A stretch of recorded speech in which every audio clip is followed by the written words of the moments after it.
ഇന്ന് രാവിലെ മുഴുവൻ വാർത്തകളിൽ നിറഞ്ഞു നിന്നൊരു സംഗതി നിങ്ങൾ കണ്ടു കാണും. അതായത് നമ്മുടെ ദുൽഖർ സൽമാന്റെയും പൃഥ്വിരാജ് സുകുമാരന്റെയും വീട്ടിൽ MVD ഒരു റെയ്ഡ് നടത്തുന്നുണ്ട്.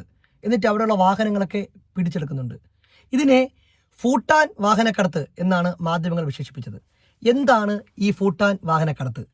അതായത് ഫൂട്ടാൻ പട്ടാളം ലേലം ചെയ്ത SUVകൾ ഇടനിലക്കാർ കുറഞ്ഞ വിലയ്ക്ക് വാങ്ങുന്നുണ്ട്. അങ്ങനെ വാങ്ങിയ ഇടനിലക്കാർ ഹിമാചലിൽ രജിസ്റ്റർ ചെയ്ത് വൻ വിലയ്ക്ക് മറിച്ചു വിറ്റു. വ്യവസായികളും സിനിമാ താരങ്ങളും ഉൾപ്പെടെ നിരവധി ആളുകൾ ആ വാഹനം വാങ്ങി.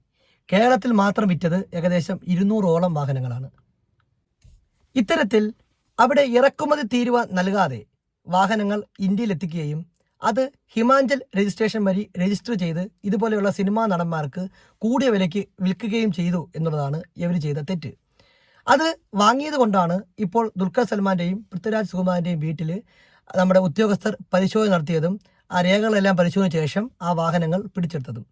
ഈ ഫൂട്ടാൻ വാഹനക്കടത്തുമായി ബന്ധപ്പെട്ട് അവർ കസ്റ്റംസിന്റെയും ഈ പറഞ്ഞ പോലെ EDയുടെയൊക്കെ മുന്നിൽ ഒരു പക്ഷേ ചോദ്യം ചെയ്യലിന് വിധേയരാകേണ്ടി വരും. ഇത്തരത്തിൽ നിരവധി സംഭവങ്ങൾ, നിരവധി വ്യവസായികൾ, നിരവധി സിനിമാ നടന്മാർ, ഇനിയും ഇതുപോലെ വാഹനം വാങ്ങിച്ച ആൾക്കാർ നമ്മുടെ രാജ്യത്തുണ്ട്. അവർക്കെതിരെയും സമാനമായ രീതിയിലുള്ള നടപടി ഉണ്ടാകുമെന്നാണ് പോലീസ് വൃത്തങ്ങൾ വ്യക്തമാക്കിയിരിക്കുന്നത്.